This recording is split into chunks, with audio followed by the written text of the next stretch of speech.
பாரு.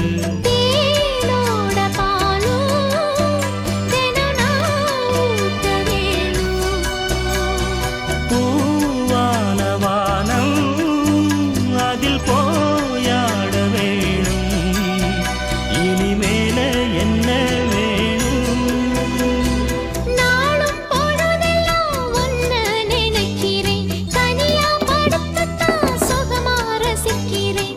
ராஜா ராணி போல.